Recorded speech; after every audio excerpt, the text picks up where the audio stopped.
Aujourd'hui, on va aller interviewer les servantes de Jésus-Marie.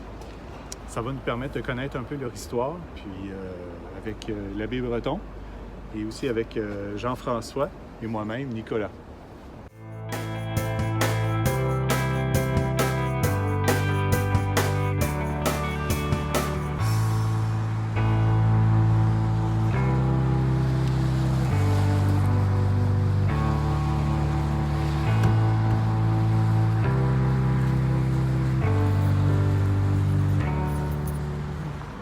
Voilà, bienvenue au cimetière Notre-Dame. Donc c'est ici que les saints fondateurs des servantes de Jésus-Marie sont enterrés aujourd'hui. Donc autrefois, ils étaient enterrés dans la crypte du couvent. Ils les ont transférés ici parce que le couvent est en train de fermer. Ce que j'aime beaucoup avec ce cimetière-là, c'est la statue de l'ange du jugement que vous voyez avec la trompette. Donc, c'était très important pour les Canadiens français de penser à la mort parce que on sait que la vie ici, c'est une préparation pour la vie éternelle. Donc, c'est important de garder justement en tête qu'un jour, on va tous mourir. On va paraître devant Dieu qui va nous juger. Chaque acte est compté. Est-ce que vous étiez présent quand vous avez enterré les religieuses, quand ils ont transféré les... Oui, moi je fais partie d'un de ceux qui l'a fait.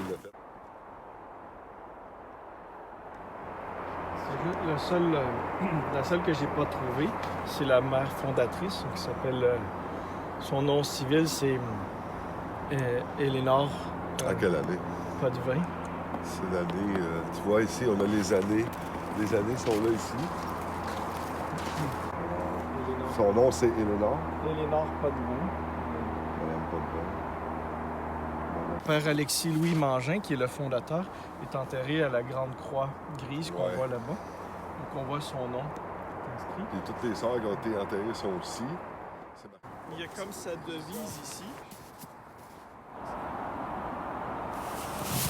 C'est écrit Ostia pro Ostia. Donc en gros, il veut dire que voilà, comme le Christ s'est offert en victime pour lui, lui aussi s'est offert en victime pour le Christ, par Marie, afin qu'il soit un. Donc, Révérendissime Alexis Louis Mangin, Sacerdos Mariae Fundator. Donc, prêtre de Marie, fondateur de la congrégation des servantes de Jésus et Marie. Qu'il repose en paix. Au nom du Père et du Fils et du Saint-Esprit, ainsi soit-il. Je vous salue Marie, pleine de grâce, le Seigneur est avec vous. Vous êtes bénie entre toutes les femmes, et Jésus, le fruit de vos entrailles, est béni. Sainte Marie, Mère de Dieu, priez pour nous pauvres pécheurs, maintenant et à l'heure de notre mort, ainsi soit-il. Que les âmes des fidèles défunts reposent en paix. Par la miséricorde de Dieu, ainsi soit-il. Au nom du Père et du Fils et du Saint-Esprit, ainsi soit-il. Donc, juste pour résumer un peu, on est allé voir le cimetière, on a trouvé la tombe du fondateur, mais on n'a pas trouvé la tombe de la fondatrice. Donc, on va aller demander tantôt aux sœurs où ça se trouve. Parce que là, on a demandé aux employés du cimetière, ils ont fait des recherches dans le système et ils l'ont pas trouvé. Donc, on va aller élucider le mystère.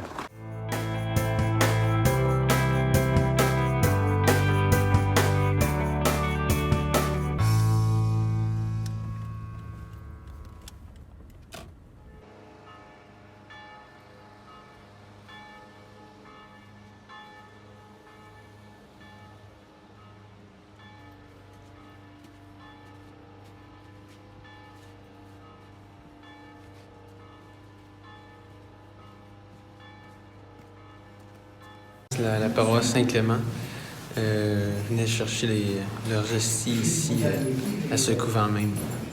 Et je m'en souviens aussi quand j'étais plus jeune, je venais avec mes parents pour venir chercher les hosties ici chez les sœurs.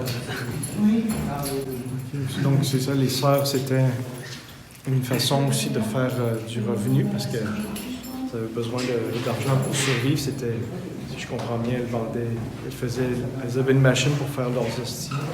Elles les vendaient. Donc ça, c'est Mère Marie-Zita de Jésus, fondatrice des Servantes de Jésus-Marie. Peut-être qu'on pourrait dire cofondatrice parce qu'elle a fondé avec le père Alexis Louis Mangeon.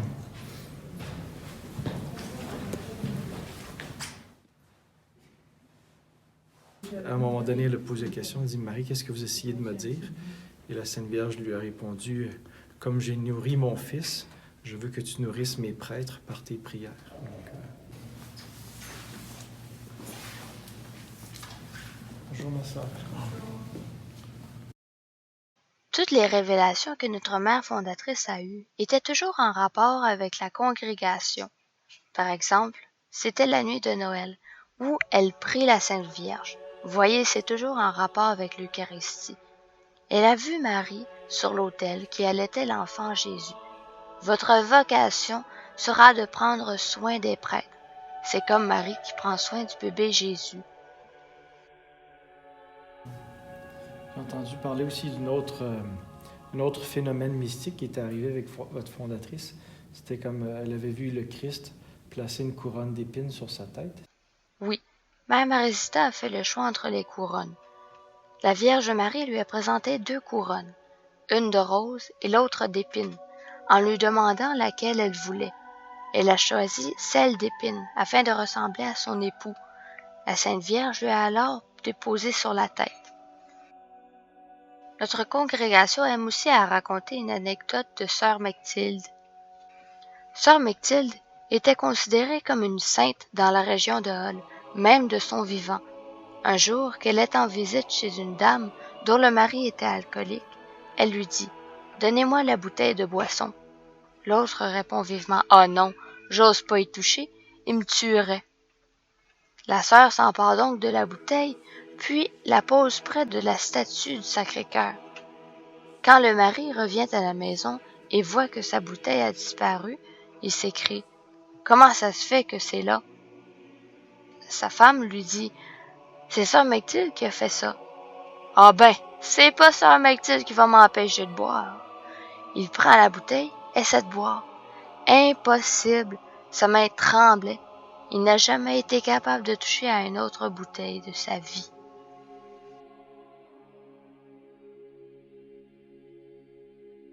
Quelqu'un me disait l'autre jour que Saint François de Sales disait qu'une religieuse vaut 2 prêtres. Et je pense que ce qu'il veut dire à travers ça, justement, c'est qu'une religieuse qui se consacre, qui fait un tel sacrifice, Dieu va prendre tous ces mérites-là pour susciter les vocations sacerdotales. C'est plutôt dans ce sens-là que je vois. Que peut-être, sans que vous en êtes rendu compte, il y a plusieurs jeunes qui ont découvert leur vocation grâce à vos prières. Notre vie, c'est la prière, particulièrement l'adoration du Saint-Sacrement, qui est exposée 24 heures sur 24. Nous avons été fondés pour ça, pour les prêtres, mais par l'adoration de l'Eucharistie. La nuit, chacune fait 1 heure d'adoration, tandis que le jour, nous faisons une demi-heure à tour de rôle. La chapelle est ouverte aux visiteurs qui viennent adorer avec nous. Souvent, on entend pleurer. Les gens viennent déposer leur souffrance au pied de la croix. Ils viennent chercher de l'aide auprès de notre Seigneur. Plusieurs fois au cimetière, puis je le cherchais. Puis j'ai même fait la liste de tous les noms. On ne trouvait pas. On a même demandé aux responsables, puis ils ont fait des recherches. OK. Ben, ils ont peut-être décidé qu'eux autres, ils mettaient fondatrice ailleurs. J'ai aucune idée. Demandez-leur la question. Ils vont vous mentionner, puis ils vont peut-être avoir les documents pour dire exactement que... Moi, je doute qu'elle est enterrée ici. Je pense qu'elles l'ont gardée quelque part. Je sais pas. Ben, Les restes de notre mère fondatrice sont conservés ici, dans une urne dans la crypte, comme nous gardons le cœur du Père fondateur. Notre Père fondateur était un grand homme de Dieu. Il est venu de France lors d'une des campagnes de recrutement du curé Labelle, qui cherchait des prêtres et des religieux pour évangéliser le Canada. Toute sa vie s'est dévouée au service des âmes de sa paroisse. Les prêtres ont bien besoin de nos prières. N'oublions jamais de prier pour nos prêtres, qui ont donné leur vie au service du Seigneur pour le salut de beaucoup. Benedicere in patentis Patris et Filii et Spiritus Sancti, descendat super vos et maniat semper. Amen. Merci. Donc ici, on a un recueil de quelques paroles du fondateur, du père Alexis Louis Mangin, comme vous voyez, fondateur des Servantes de Jésus-Marie. Donc, il y a une très belle parole ici. C'est comme une discussion qu'il a eue avec une religieuse. Puis, à un moment donné, le père, il dit « Je n'ai pas dormi depuis minuit ». Et là, la religieuse lui a posé la question. Elle dit « Vous aviez trop hâte de dire votre messe, mon père ?»« Oui, ma fille. » Et tout en souriant, ses yeux se mouillèrent de larmes. Donc, c'était le 9 novembre 1907.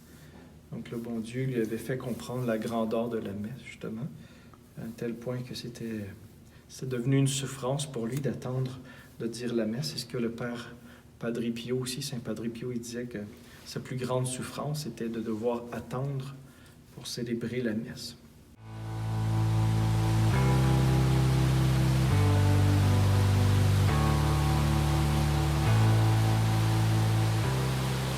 On a réussi à avoir beaucoup d'informations sur les saints fondateurs. Puis on peut dire d'une certaine façon, ils sont cofondateurs de l'Église à Hall, parce qu'ils ont joué un rôle très important avec toutes leurs prières, tous leurs sacrifices. Saint Jean de Brébeuf était jésuite, qui ont beaucoup fait pour notre pays. Au nom du Père et du Fils et du Saint-Esprit, ainsi soit-il.